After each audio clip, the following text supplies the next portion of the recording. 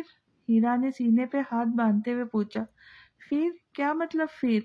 حیات کا انداز سوالیہ تھا۔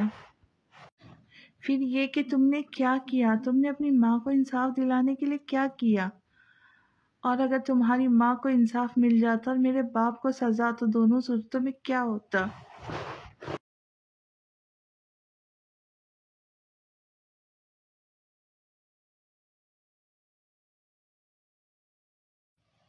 مجھے اس بات کا جواب چاہیے، کیا تمہاری ماں زندہ ہو جاتی؟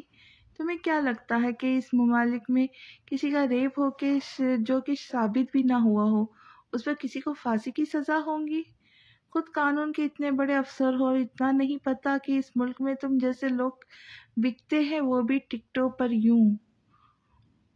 ہیرا نے حیات کے آگے اپنا ہاتھ کر کے چٹکیاں بجائی تو وہ محبوب سا ہو اسے دیکھنے لگا۔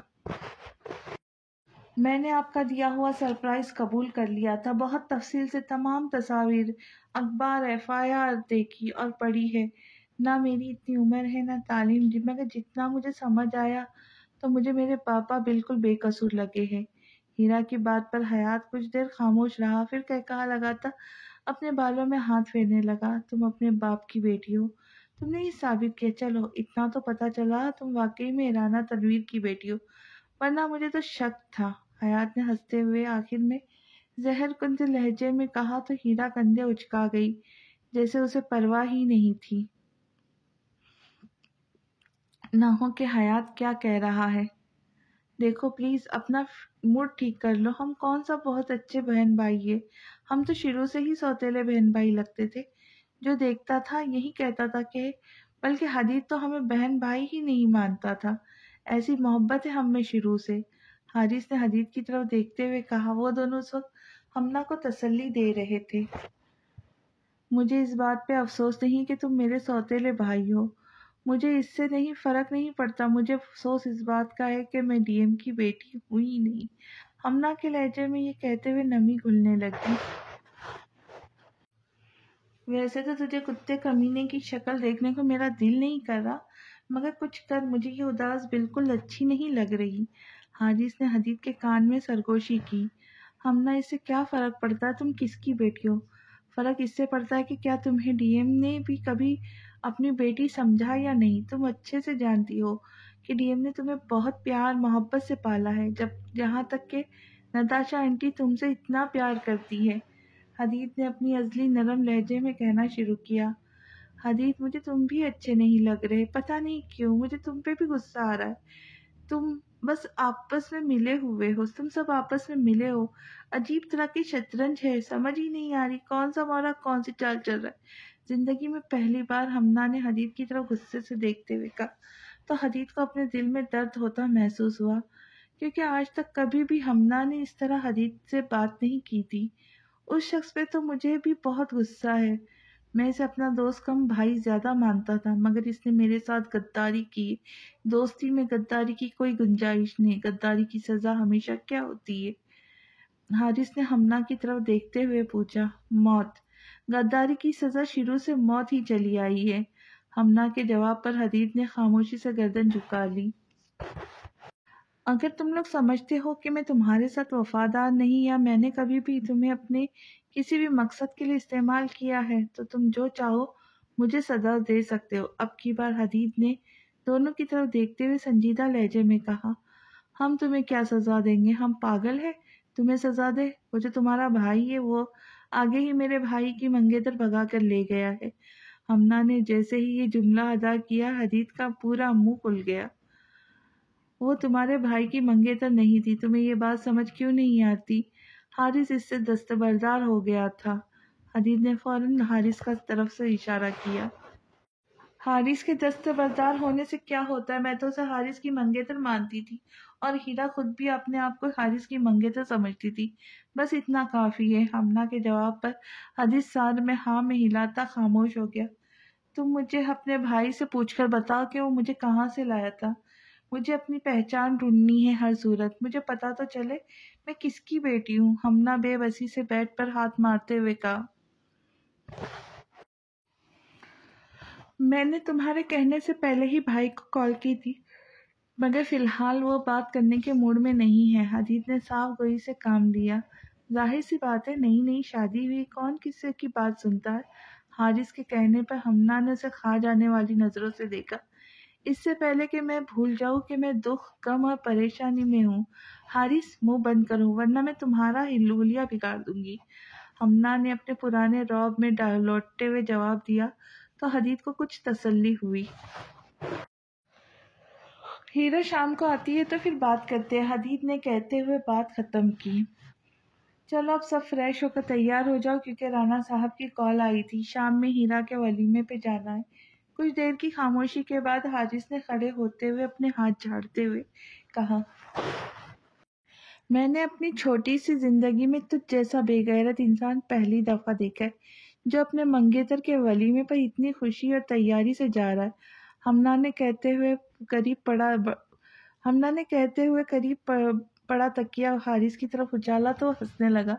مجھے تمہاری ایسے باتوں سے ذرا بھی غیرت نہیں آتی، بلکہ جو تھوڑی بہت ہوتی ہے وہ بھی مر جاتی ہے۔ حارث نے تکیہ کیچ کرتے حدیث کی طرف اچالا اور خود کمرے سے باہر نکل گیا۔ آپ جناب بھی اب تشریف لے جائیں، آخر آپ کے اکلوتے بڑے بھائی کا ولیمہ ہے، مذاق تھوڑی ہے۔ حارث کے جاتے ہی ہمنا نے حدیث کی طرف دیکھتے ہوئے طنز کیا، مجھے سمجھ نہیں آ رہی تم مجھ سے اتنی ناراض کیوں ہو؟ حدیث نے اٹھتے ہوئے نرمی سے پوچھا۔ اس کا جواب بھی میں ہی دوں؟ ہمنا نے اپنے سینے پہ ہاتھ رکھتے ہوئے کہا، ظاہر سی بات ہے، تمہارے علاوہ کون دے گا؟ تم ناراض ہو تو تم ہی جواب دوں گی۔ حدیث کی بات پر ہمنا خاموشی سے بیڈ پر لیٹی لحاف اوڑھ گئی۔ کیا ہمنا جان پائیں گی کہ اس کی پہچان کیا ہے؟ کیا حیات سب رازوں سے پردہ ہٹا دے گا کہ اس کی ماں والدہ کے ساتھ کیا ہوا تھا؟ تو یہ سب جاننے کے ملتے ہیں اگلی قسط میں۔ تب تک کے لیے اجازت، خوش رہے، خوشیاں بانٹے، اور جانے سے پہلے میرے چینل کو سبسکرائب کرے، بیل آئیکن کا بٹن پریس کرے تاکہ میری آنے والی ویڈیو آپ کو جلد سے جلد مل سکے، اور لائک، شیئر اور اچھے اچھے کمنٹس کرنا نہ بھولے۔ تو ملتے ہیں جلدی، تب تک کے لیے اللہ حافظ۔